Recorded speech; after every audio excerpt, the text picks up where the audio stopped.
Hello guys, सभी के लिए नमस्कार।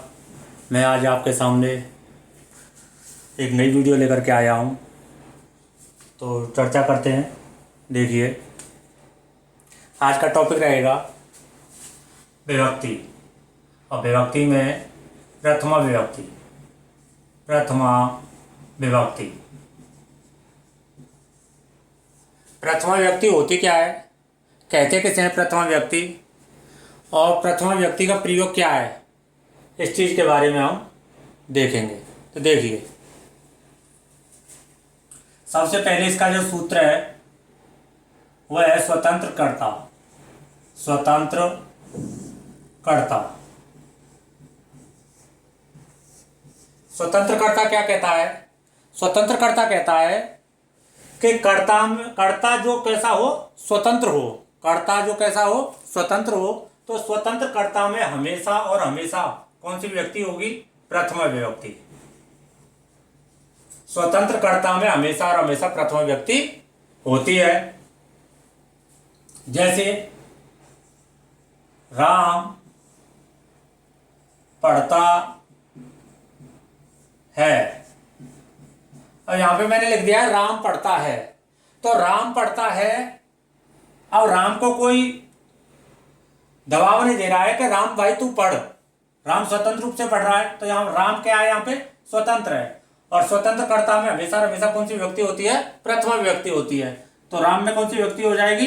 प्रथमा हो जाएगी। रूप बन जाएगा रामः। अब यह प्रथम व्यक्ति एक वचन का रूप है। तो यहां पर कर्ता के अनुसार क्रिया आएगी। कौन सी धातु है? पठ। और पठ धातु में एक वचन में क्या होता है? तीतयंती, पठती। तो रूप बन गया रामः पठति। इसी के साथ अगला है, जैसे राधा विद्यालय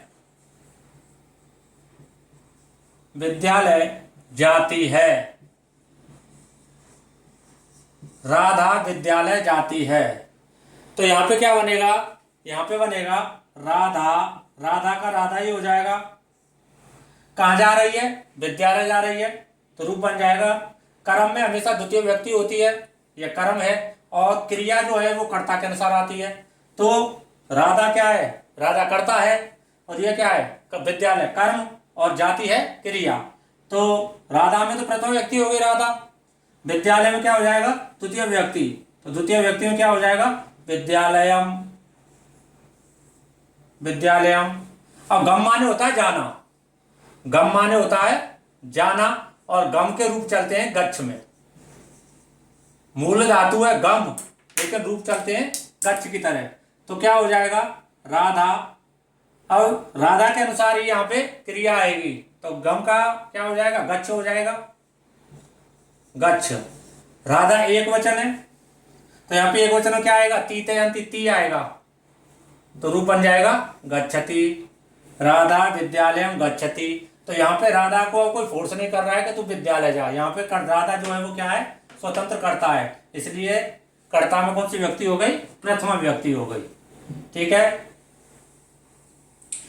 तो हमेशा याद रखना कि कर्ता में हमेशा, कर्ता कैसा होना चाहिए? स्वतंत्र होना चाहिए। और स्वतंत्र कर्ता में हमेशा और हमेशा कौन सी व्यक्ति होती है? प्रथमा विभक्ति होती है। अब दूसरा देखिए,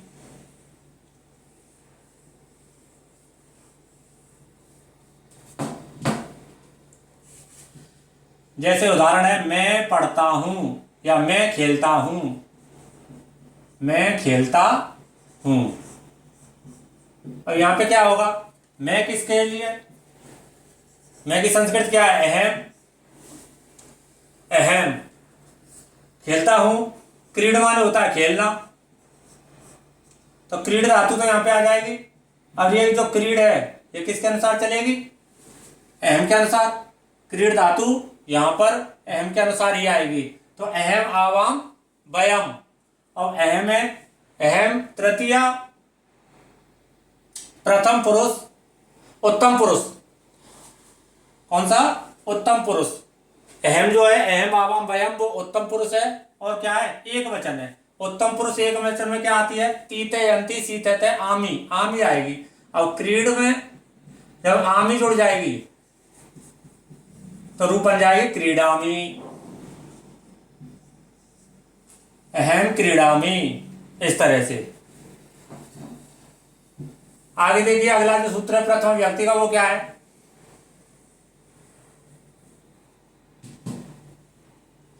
अब यहाँ पे कर्ता का प्रयोग और एक और जगह पर हो रहा है, इसको और समझा देता हूं, उसके बाद बताता हूं। कर्ता का यहाँ पे जो प्रयोग हो रहा है, कर्ता एक तो स्वतंत्र होता है, एक तो कर्ता का प्रयोग हो रहा है कर्तृवाच्य में। कर्तृवाच्य में वाच्य परिवर्तन जब कराए थे तो वहां पे बताया था कर्तृवाच्य में जो कर्ता है वो कौन सी में? प्रथमा व्यक्ति होती है। कर्तृवाच्य के कर्ता में, किसमें? कर्तृवाच्य के कर्ता में।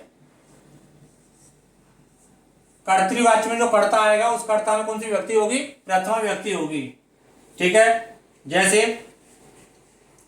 जैसे हम सब पढ़ते हैं, तो हम सब क्या होगा? वयम, अहमावा वयम, वयम पढ़ते हैं, पठ धातु है, आमी आ गए आमह, पठामह, वयम पठामह। अब इसी को नंबर 2 है कर्मवाच्य, कर्मवाच्य एवं भाववाच्य। याद रखना इन चीजों को, कर्मवाच्य एवं भाववाच्य, इन दोनों के कर्ता में, किसमें? कर्ता में कौन सी व्यक्ति होती है? तृतीय व्यक्ति होती है। ये मैं यहाँ पे क्यों बता रहा हूँ? ये तृतीय व्यक्ति में भी बता सकता था, तृतीय व्यक्ति में भी बताऊंगा इस चीज को, यहाँ पे भी बता रहा हूँ। कर्तृवाच्य के कर्ता में हमेशा और हमेशा प्रथम व्यक्ति होती है। कर्मवाच्य और भाववाच्य का अगर कोई वाक्य आ रहा है, वहां पे अगर कर्ता आ जाता है तो उस कर्ता में तृतीय विभक्ति ही होगी। जैसे यहां पर है वयम, अब इसी को बताते हैं वयम पठामे को, तो यहां पे क्या आ जाएगा? वयम का अस्माभि, अस्माभि। अब देखो अस्माभि तो आ गया, भाववाच्य में क्या बताया था? अब यहाँ पे ये जो वाक्य है वयम पठामे, ये कर्तृवाच्य है। अब इस कर्तृवाच्य को हमें कर्मवाच्य में बदलना है, भाववाच्य में बदलना है। ये उस दिन भी बताया था जब मैंने वाच्य परिवर्तन कराए थे। तो यहाँ पे बता देखिए वयम पठामे, ये कर्तृवाच्य का रूप है, इस कर्तृवाच्य का वाच्य का ये वाक्य है। अब इसको हमें कर्मवाच्य में बदलना है, भाववाच्य में बदलना है। अगर इसमें कर्म है तो ही कर्मवाच्य में बदलेगा, अन्यथा किसमें जाएगा? भाववाच्य में। तो वयम क्या है? प्रथमा विभक्ति है, और यह क्या है? प्रथमा विभक्ति, प्रथमा विभक्ति का बहुवचन है। ये प्रथमा विभक्ति का क्या है? ये बहुवचन, बहुवचन का रूप है ये। तो यहाँ पे कर्ता में प्रथम व्यक्ति की जगह कौन सी विभक्ति आ जाएगी? तृतीय विभक्ति आएगी। तृतीय विभक्ति का ये कौन सा है? ये तृतीय विभक्ति का, ये भी बहुवचन। तृतीय व्यक्ति का क्या है? ये बहुवचन है। अब देखिए अस्माभि तो यहाँ पे आ गया, लेकिन यहाँ पे जो क्रिया आई है वो तो कर्ता के अनुसार आई है। यहाँ पे जो क्रिया आएगी वो कर्ता के अनुसार ना आकर के भाववाच्य में हमेशा और हमेशा प्रथम पुरुष एक वचन का ही क्रिया आएगी। प्रथम पुरुष एक वचन, वाच्य परिवर्तन में भी ये चीज बताई है। तो रूप है यहाँ पे पठ। अब आत्मनेपद में इसमें बदलेंगे तो रूप क्या बन जाएगा? पठयते, ये हो गया। तो यहाँ पे क्या आ जाएगा? पठयते। अब चाहे यहाँ पे बहुवचन का ही रूप है, यहाँ पे बहुवचन का ही रूप है, लेकिन फिर भी क्रिया जो है वो प्रथम पुरुष एक वचन में ही आएगी भाववाच्य के अंदर। इस चीज को याद रखना। अगर कर्मवाच्य होता, कर्मवाच्य में ये चीज बदलती तो फिर कर्म के अनुसार ही यहाँ पे क्रिया आती। ठीक है, ये चीज समझ में आ गई। तो यहाँ पे जब कर्ता का कार्य चल रहा था इसीलिए मैंने कर्ता को यहाँ पे और जोड़ दिया है। ठीक है, यह सूत्र आपका पूरा हो गया है। अगला सूत्र देखते हैं, देखिए अगला सूत्र क्या कहता है प्रथम व्यक्ति में। अगला सूत्र यह कह रहा है नंबर 2, लिंग परिमाण वचन मात्रे प्रथमा। क्या कह रहा है? लिंग परिमाण वचन मात्रे प्रथमा। इससे पहले प्रातिपदिकार्थ, प्रातिपदिकार्थ, प्रातिपदिकार्थ लिंग मात्रे, लिंग परिमाण वचन मात्रे प्रथमा। ये इसका अगला सूत्र है।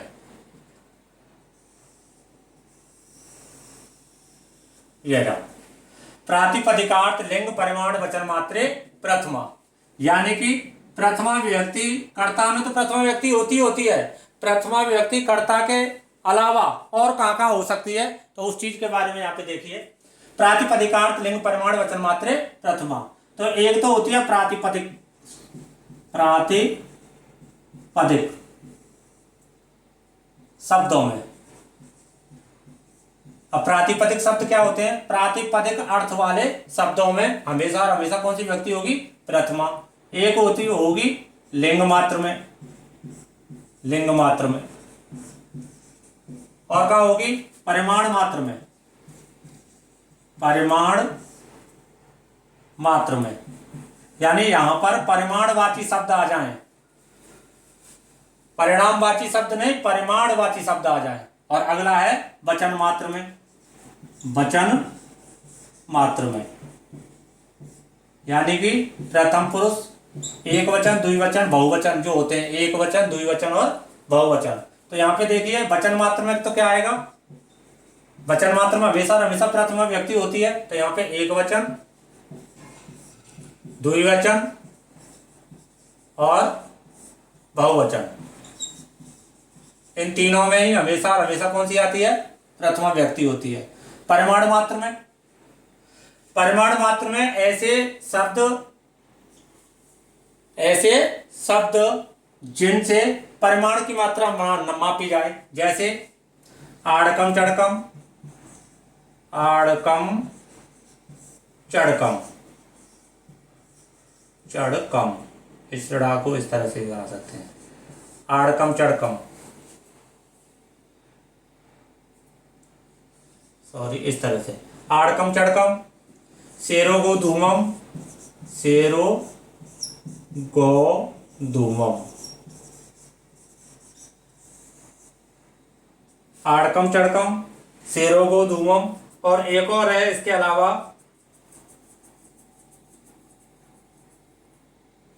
आड़कम चढ़कम, शेरो गो धूमम,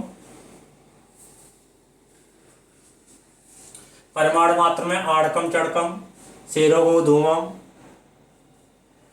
चलो याद आ जाएगा, बता दूंगा। लिंग मात्र में ऐसे शब्द जिसके तीनों, ऐसे शब्द जो तीनों लिंगों में चलता हो, ऐसा शब्द जो तीनों लिंगों में चलता हो, चाहे वो पुल्लिंग हो, चाहे वो स्त्रीलिंग हो या नपुंसक लिंग हो। तो यहाँ पे दो शब्द ऐसे मेरे विचार में है। एक है तट, तटी, तटम। ये जो तट है ये पुल्लिंग का है, तटी स्त्रीलिंग का है और तटम नपुंसक लिंग का है। तट, तटी, तटम। और एक आ जाएगा कृष्णः, कृष्णः, एक कृष्णा, एक कृष्णम, ये भी लिंग मात्र में ही है। प्रातिपदिक शब्द क्या होते हैं? देखिए, ऐसे शब्द जिनका लिंग या तो निश्चित हो या जिनका लिंग हो ना। कहने का तात्पर्य यह है कि ऐसे शब्दार्थ या ऐसे शब्द जिनके स्थायी लिंग हो या फिर जिनके लिंग हो ना, वे सभी के सभी शब्द किस में आते हैं? प्रातिपदिक शब्द में आते हैं। तो जैसे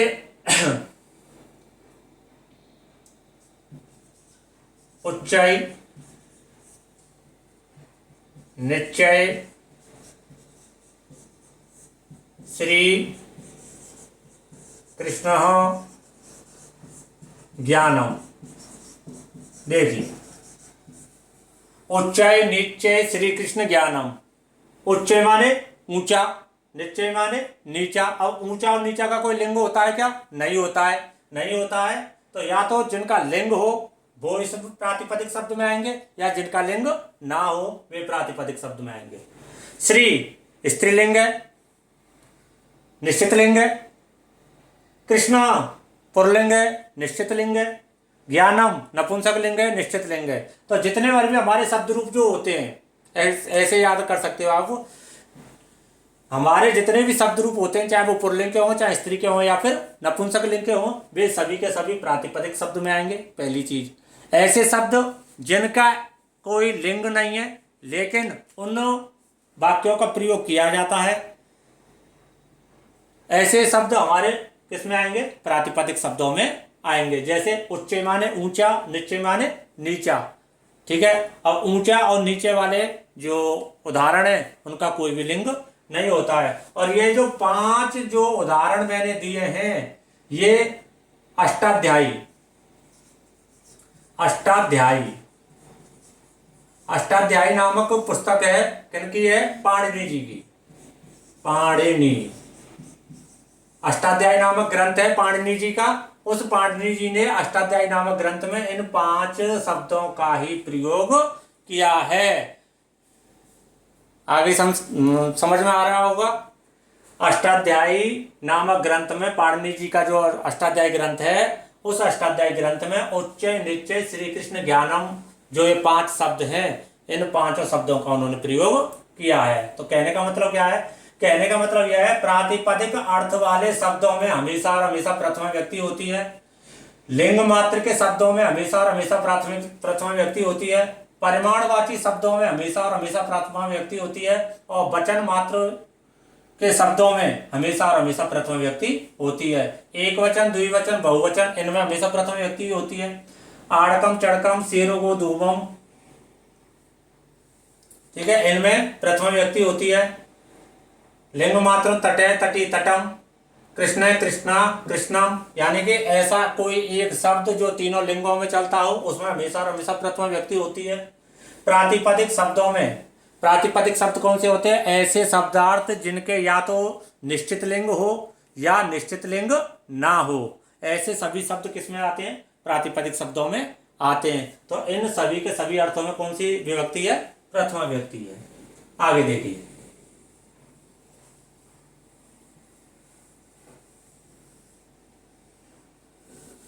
अगला जो सूत्र है लिंग प्रमाण में और इनमें तो हो गया। संबोधने च, अगला जो सूत्र है वो है संबोधने च। संबोधने च यानी कि संबोधन कारक में, किसमें? संबोधन कारक में, संबोधन कारक में हमेशा कौन सी व्यक्ति आएगी? प्रथमा विभक्ति का प्रयोग किया जाता है। प्रथमा विभक्ति का प्रयोग किया जाता है, किया जाता है संबोधन कारक में। जैसे मैं कह दूं हे राम, हे राम,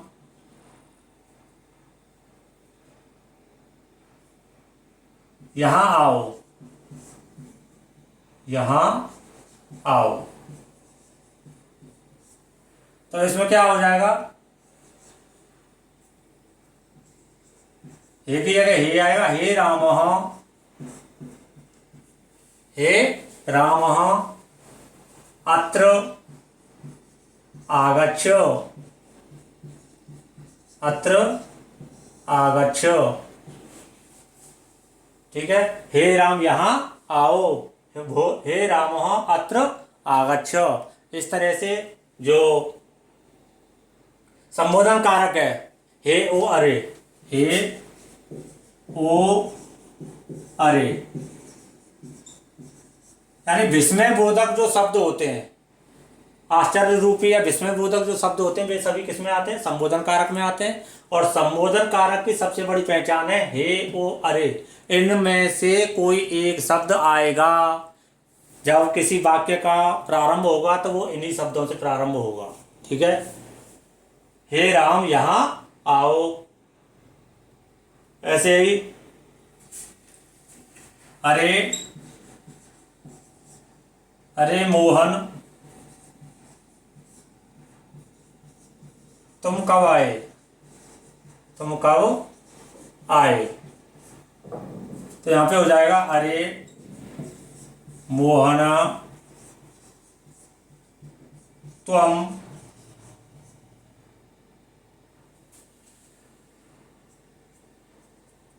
तुम